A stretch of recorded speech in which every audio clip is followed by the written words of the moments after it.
On the morning of his son's 7th birthday, Wyatt Aldrin walked into the office with a small cake tucked inside his bag. It was nothing grand white frosting, 7 candles wrapped in a paper sleeve, and a sticky note on the lid that read, "Tonight we blow these out together." He had stopped at a bakery 2 blocks from the office because the one near their apartment had not yet opened when he left the house that morning.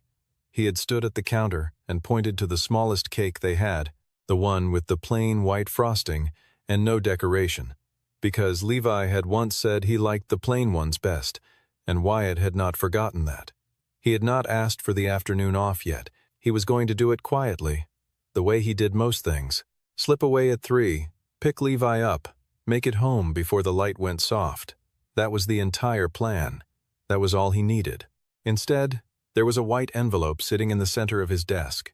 Giselle Monroe stood in the doorway with her arms folded, and 2 security personnel behind her.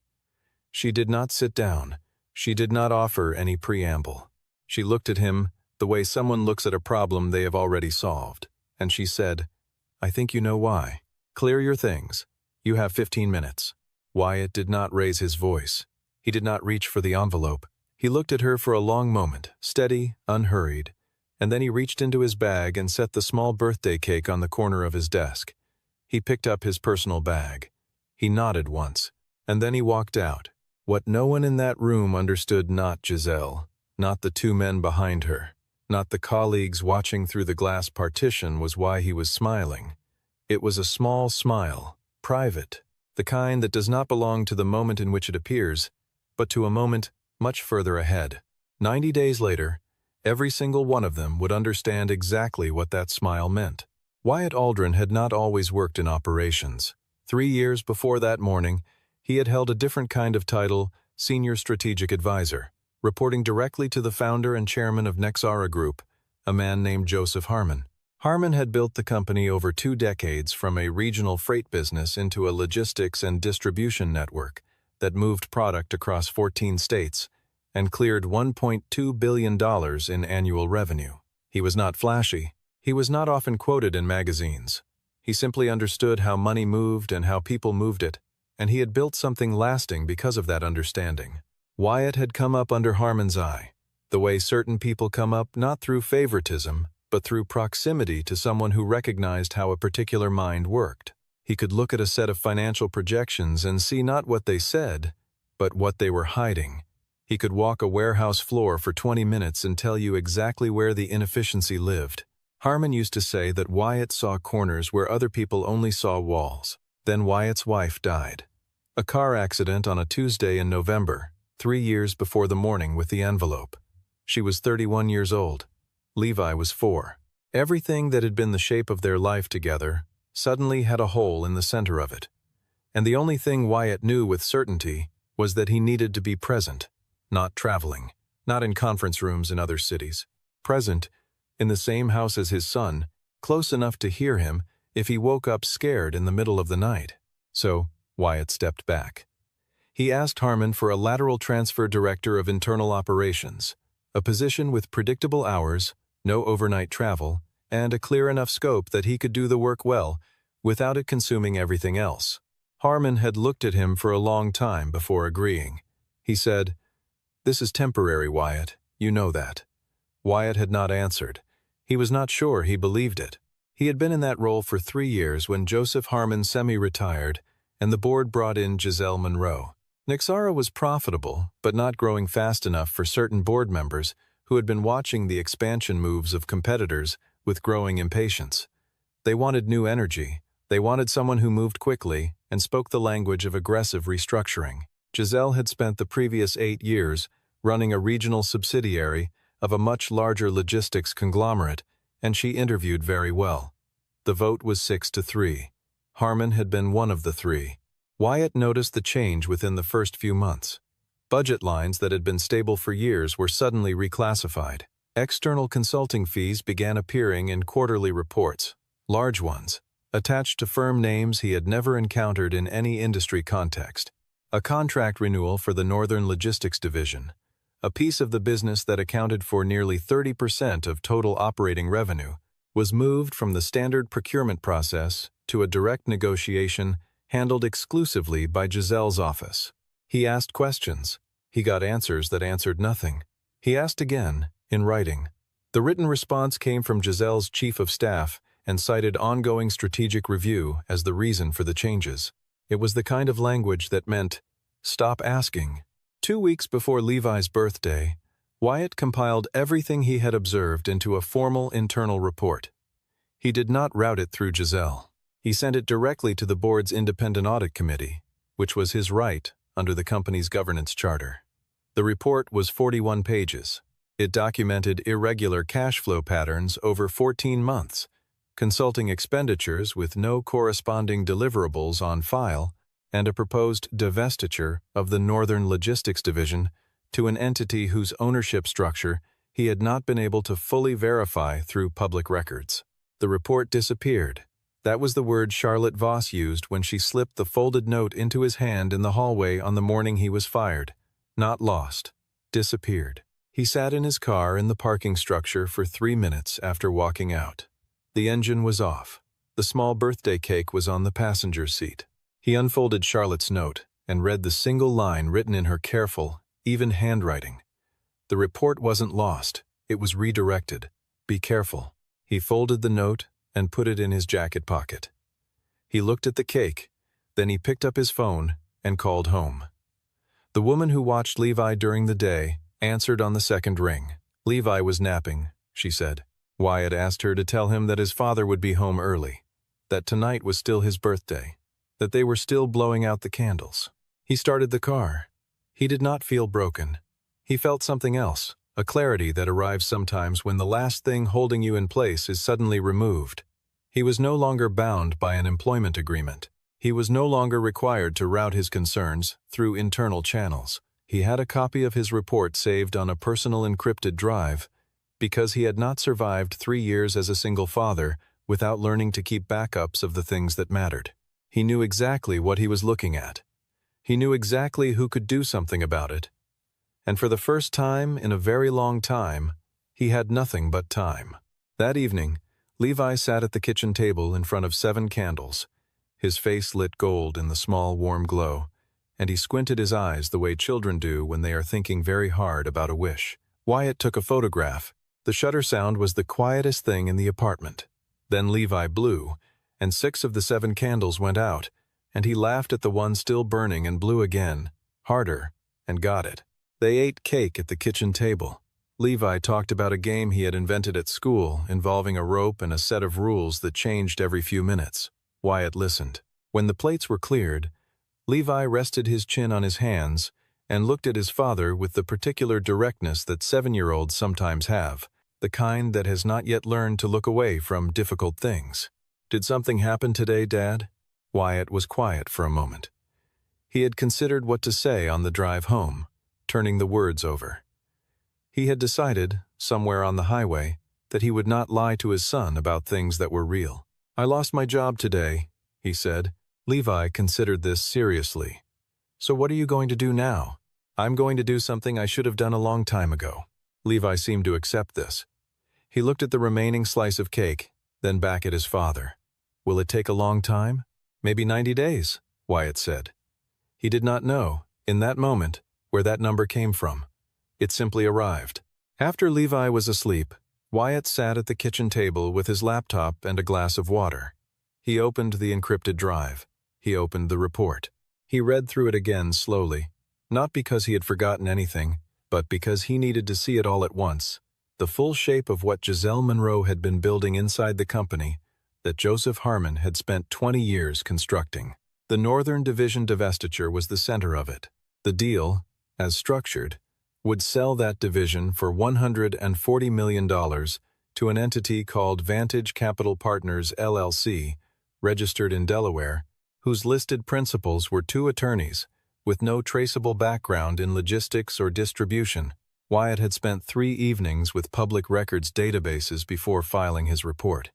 The trail was careful, but it was there. Vantage Capital Partners had received 2 substantial wire transfers in the 18 months prior from an offshore holding company. That holding company shared a registered agent with a personal investment vehicle that Giselle Monroe had disclosed in her initial background filing with the board disclosed and then at night, Wyatt picked up his phone and dialed a number he had not called in 3 years. It rang 4 times. Then a voice answered, older, a little rougher than he remembered, but unmistakably warm. Wyatt. Not a question. Just the name, spoke in the way someone speaks the name of a person they have been half expecting to hear from. Mr. Harmon, Wyatt said, I need you to know what's happening inside Nexara. I think you've suspected something for a while. A long pause on the other end. Then, my house. Tomorrow, 9 o'clock. Wyatt closed the laptop. He stood up and turned off the kitchen light. He stood in the dark for a moment, looking at the photograph of Levi and the 7 candles still on his phone screen, the boy's face bright and completely unworried. There were certain things that could not be taken from a person regardless of what else was stripped away. He had learned that 3 years ago. He was learning it again now. This was day 0. Joseph Harmon's house was large in the way that things built by people who are not trying to impress anyone are large, practical, and permanent, with old trees in the yard and a kitchen that smelled like coffee that had been made hours ago. He poured 2 cups without asking and set them on the table and sat down, and he did not say anything while Wyatt laid out the documents. He listened for an hour and 40 minutes. He asked 3 questions, each of them precise. When Wyatt finished, Harmon was quiet for a long time, looking at the papers spread across the kitchen table. I've been watching the quarterly numbers for 6 months, Harmon said finally. I knew something was wrong. I didn't have anyone inside. I was certain I could trust. He still held 14% of Nexara's outstanding shares, the stake he had retained when stepping back from the daily chairmanship. Under the company's governance bylaws, an extraordinary general meeting of shareholders could be called if shareholders representing more than 25% of outstanding stock submitted a formal demand. Harmon had 14%. He needed more. Give me 90 days, Wyatt said. Harmon looked at him across the table. And at the end of 90 days? At the end of 90 days, you'll have everything you need. Not suspicions, not internal reports that can be buried. Evidence that cannot be disputed in any room. Harmon picked up his coffee cup. He was quiet for another moment. Then he nodded. It was not an enthusiastic nod. It was the nod of a man who has been in enough difficult rooms to know that certainty is earned, not assumed. But it was a yes.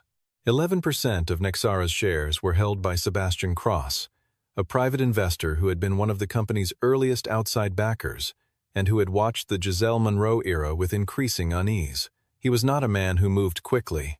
He was a man who needed to be shown things rather than told them, which was a distinction Wyatt understood precisely. He requested a meeting through Cross's office and was given a Thursday at 2 o'clock at Cross's private office in the financial district. Cross was already seated when Wyatt arrived, and he did not stand up. He looked at Wyatt the way he looked at most things, with patient, unhurried skepticism. I know who you are, Cross said. I know you were fired 3 weeks ago.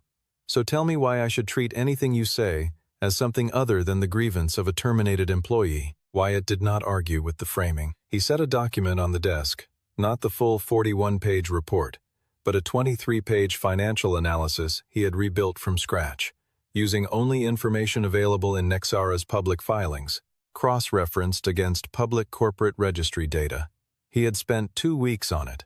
Every single data point in it was independently verifiable. You don't have to take my word for anything, Wyatt said. Read page 23. Cross read. He read slowly, with the focused stillness of someone who has spent decades evaluating things that other people had tried to make look better than they were. When he got to the section on Vantage Capital Partners, he stopped. He went back. He read it again. How far does this go? Cross asked. Far enough, Wyatt said. But I need more time to build a complete picture before anything is put in front of a board. Cross leaned back. What do you need from me? Not yet. I need you to be ready. When I come back to you, I'll have everything. And I'll need your 11% standing next to Harmon's 14. Cross looked at him for a long moment. Then he said, come back with the full picture. I'll be here. Charlotte Voss reached out in the 4th week through an encrypted messaging application she had downloaded the day after Wyatt was fired. She had not told anyone. She sent a short message. I have documents you haven't seen. I want to talk. They met in a coffee shop 3 miles from the Nexara offices, at 7 in the morning before either of them could be observed by anyone from the company. Charlotte was composed, but tired in the way of someone who has not been sleeping. She had brought a small folder. "I'm a witness to things I didn't fully understand when they were happening," she said. "I signed off on paperwork that I now realize was structured to misdirect. I want you to understand that I didn't know what it was being used for." Wyatt listened. He did not rush her. He had learned, in the years of raising a child alone, that the most important things people needed to say were usually the things they needed the most space to say, and that filling the space prematurely was a way of preventing the very thing you were trying to hear. She had email chains showing explicit instructions from Giselle Monroe to Nexara's internal finance team to reclassify specific consulting expenditures under a capital investment budget category, which carried different disclosure requirements and delayed board-level review. She had a signed approval form for a board meeting minutes document, except the document she had signed and the document currently on file in Nexara's governance records were not the same. The dates had been altered. 2 lines of recorded discussion had been removed.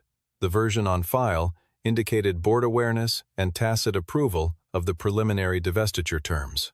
The version Charlotte had signed indicated no such thing. "Charlotte," Wyatt said carefully, "if you give me these, and this goes where it needs to go, there will come a point where your name is attached to this.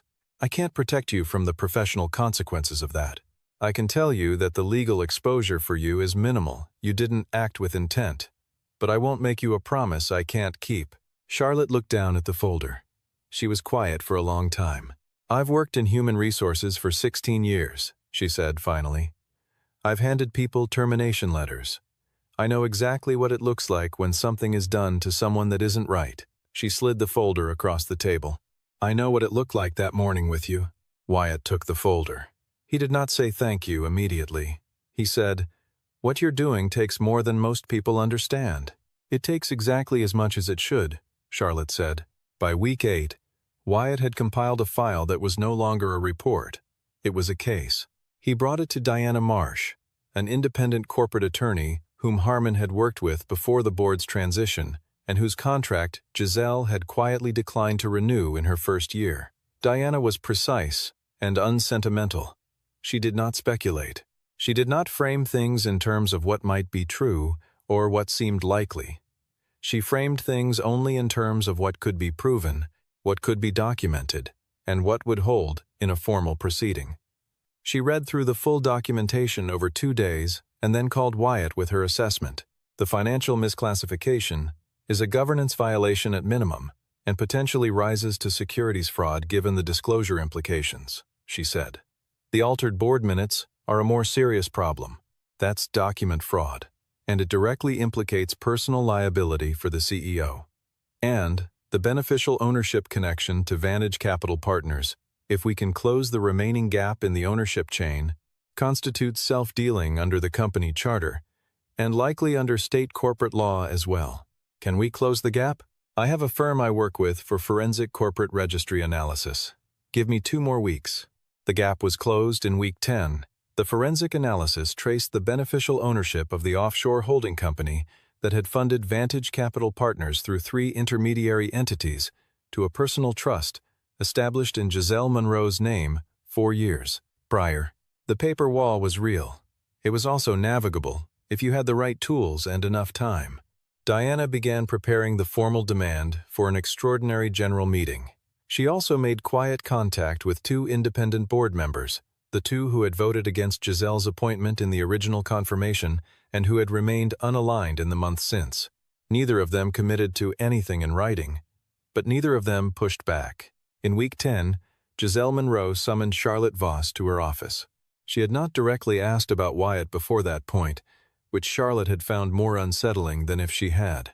The question, when it came, was framed as casual, just checking in, just making sure there was no residual communication with former employees that might create legal complications. "Has Aldrin been in touch with anyone here?" Charlotte kept her expression neutral. She had rehearsed this. "Not that I'm aware of," she said. It was the first outright lie of her professional life. Her hands were steady. Her voice was steady. She walked back to her office and sat down and stared at her desk for 3 minutes before she could return to her work. Giselle had also hired a private investigator. Wyatt had assumed this was possible since week 5, which was why every meeting with Harmon and Cross after that point had been arranged through Diana's office in venues that had no connection to any of the principals. The investigator found nothing useful, but the fact that Giselle had hired one told Wyatt something about her internal state that no document could have communicated more clearly. She was no longer certain she had won. In the final week of the 90 days, Sebastian Cross received a phone call from Giselle Monroe.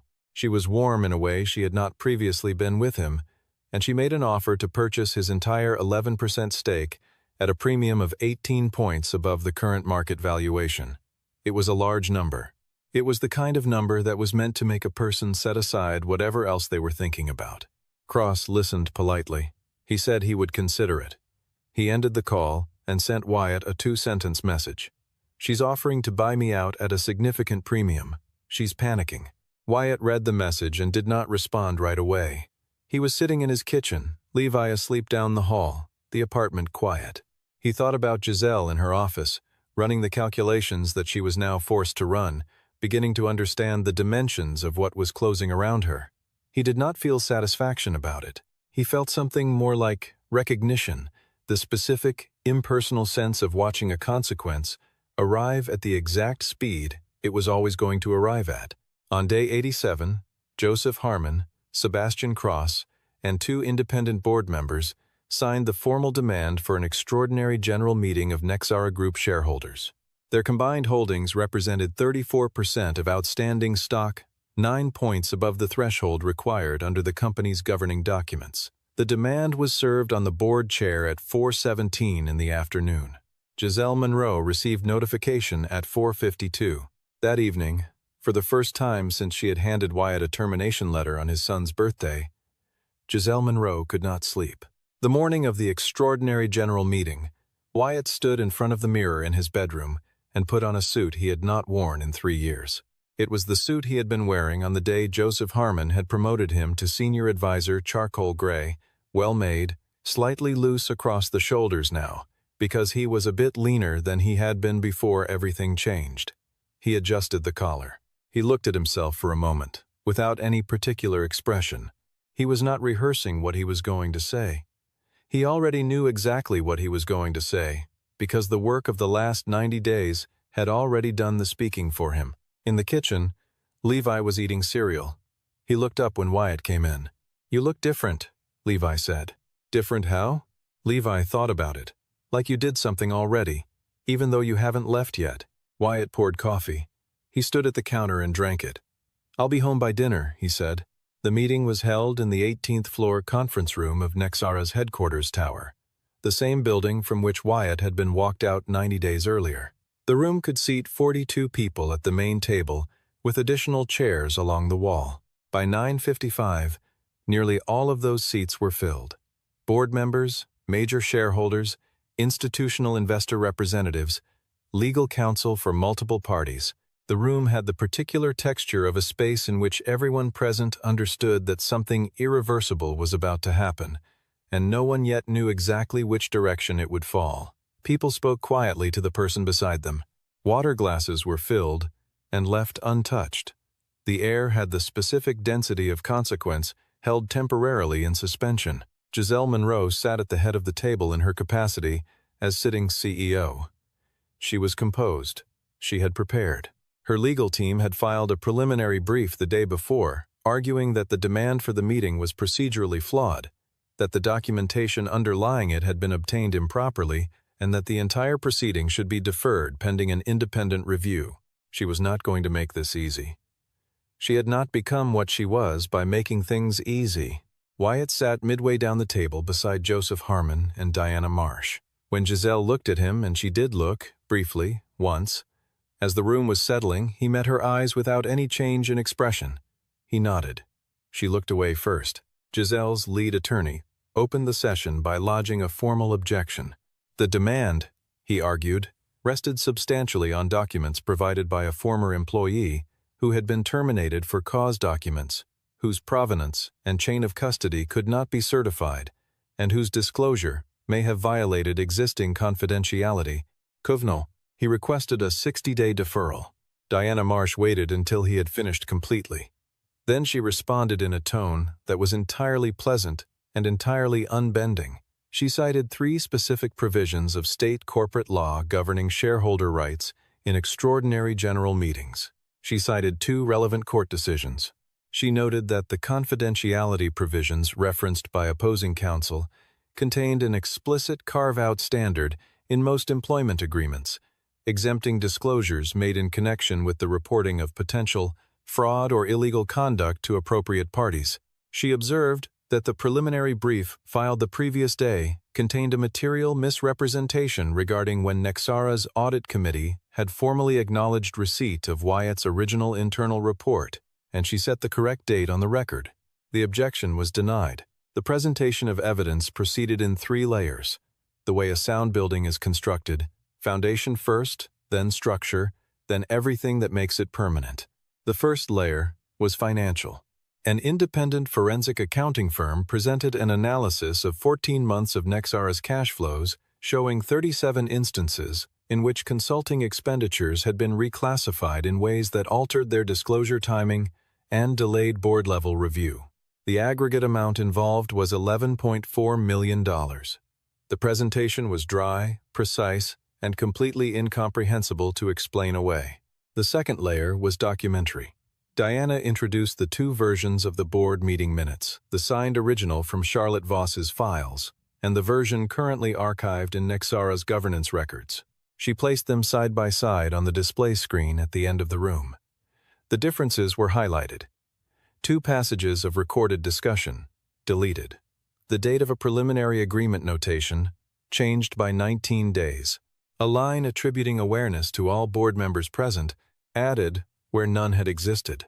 One of the board members, a woman named Eleanor Stearns, who had been quietly attentive throughout the entire proceeding, set her pen down on the table and looked directly at Giselle. She did not ask a question. The look itself was the question. The third layer was the ownership chain. Diana walked through the forensic corporate registry analysis step by step. She named each intermediary entity. She showed each connection. She placed the final document, the trust registration, on the screen, the one bearing Giselle Monroe's name as beneficial owner, and she let the room absorb it without commentary for a full 15 seconds. Giselle's attorney attempted a rebuttal.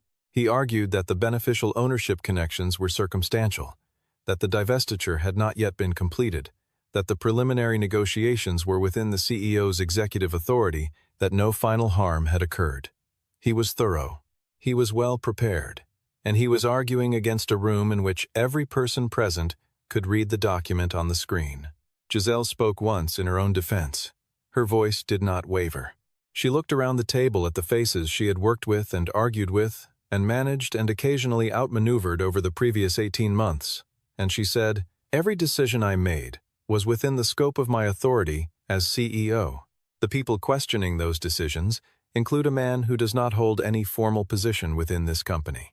Joseph Harmon spoke for the first time in the proceeding. He was brief. He did not raise his voice. He set a document on the table, a single stapled document, not large, certified by a notary, and he spoke to the room without looking at any of the screens. "This is the original signed minutes from the board meeting of 14 months ago," he said. "I signed that document.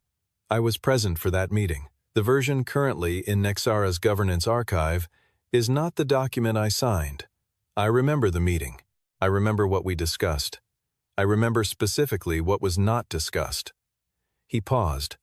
"I would like to know who changed it." The room was completely silent. Eleanor Stearns looked at Giselle and asked, with perfect courtesy, "Do you have a response to that?" Giselle looked at her attorney. Her attorney lowered his eyes to the table. The vote on the motion to remove Giselle Monroe from the position of Chief Executive Officer was conducted by written ballot and tallied by Diana Marsh and the board's independent secretary. The result was 7 votes in favor, 2 opposed. The 2 opposed were both members who owed their board seats to appointments made during Giselle's tenure. The result was read aloud. The room absorbed it. Several people made notes. One person asked a procedural question about interim management structure. The machinery of governance continued to turn.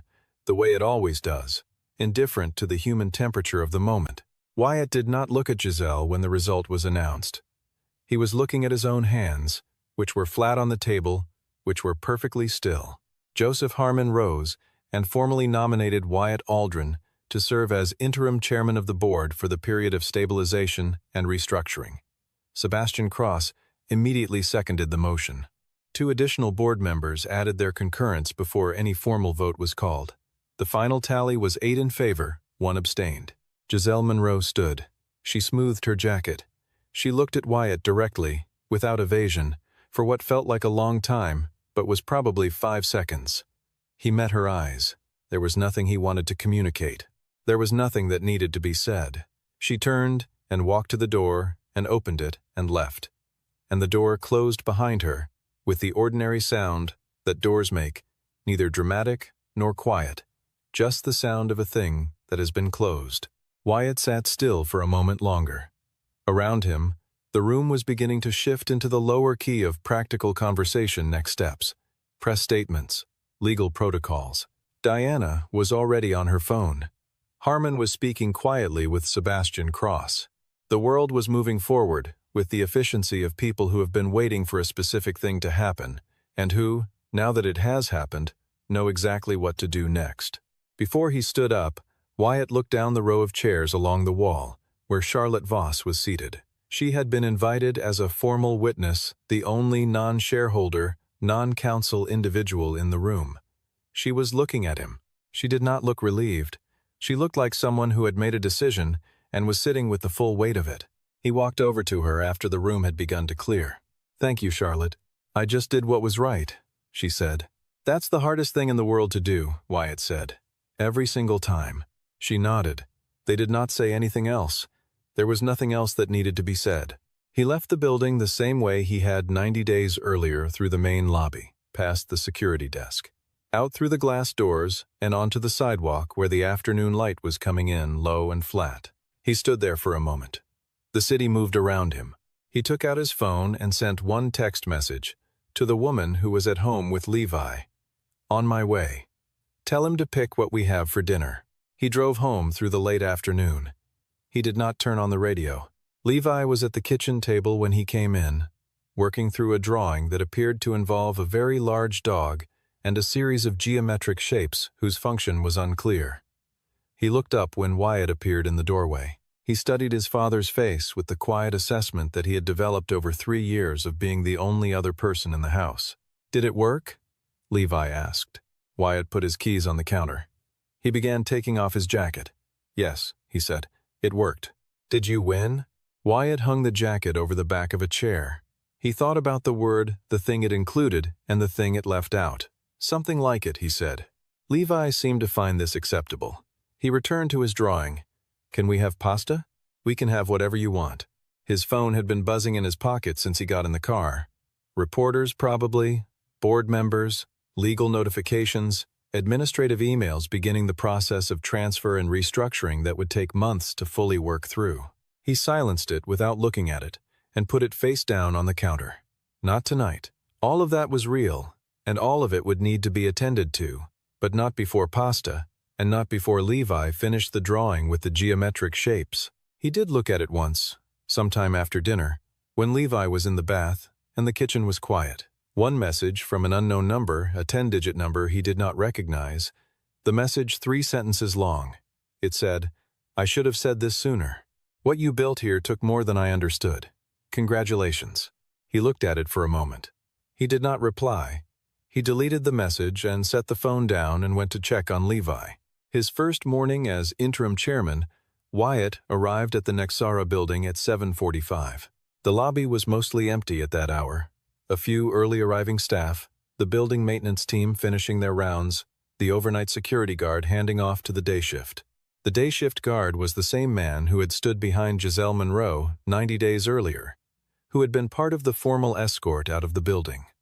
He was a large, quiet man named Paul, and when he saw Wyatt come through the main doors, he gave a single slow nod. Wyatt nodded back. The chairman's office on the 22nd floor had not been cleared since Harmon had stopped using it regularly. There were no personal items left in it. Harmon had taken those long ago, but there was the particular stillness of a room that has been holding its breath. The furniture was good. The windows faced east. The morning light came in at an angle that would disappear by 10 o'clock as the sun shifted. Wyatt set his bag down on the desk. He took one thing out and placed it on the surface in front of him before he did anything else. A photograph, printed on regular paper and slipped inside a simple frame the previous evening after Levi had gone to sleep, the photograph from Levi's birthday. The boy leaning forward over 7 candles, his face lit from below, his eyes closed in the serious concentration of a wish. He stood for a moment looking at it. Then he sat down. At 9 o'clock, he called the first meeting. He asked every senior leader in the company to come to the main conference room.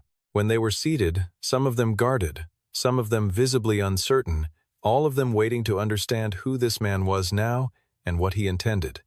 Wyatt stood at the head of the table and did not deliver a speech. He said, "We're going to start by being honest with each other about where the company actually is, not where it's supposed to look like it is, where it is. Everyone in this room can speak. No one in this room will be penalized for telling the truth." He paused. "That's all. Let's begin." The room was quiet for a moment. Then someone at the far end of the table set down their pen and began to talk. And then someone else. And then someone else after that. It was, in the end, a very ordinary beginning to an extraordinary piece of work, which was exactly how Wyatt had always believed the most important things should begin. There are things that cannot be taken from a person, no matter how completely and deliberately someone sets out to take them. He had understood this first in the worst way, standing in a hospital corridor 3 years ago, watching the world rearrange itself permanently around a new kind of loss. He had understood it again, more quietly, in the parking structure of this building, with a small birthday cake on the seat beside him, and a note in his jacket pocket, and everything he had built inside these walls, suddenly removed. Dignity is not a position. It is not a title, or a salary, or an office on any floor of any building. It is something a person either carries or doesn't.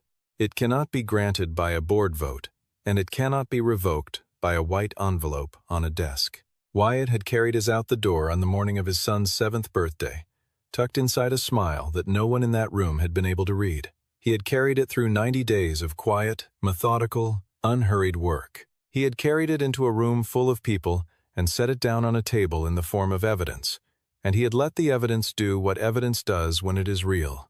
He was still carrying it now. That was the only part that had never been in question.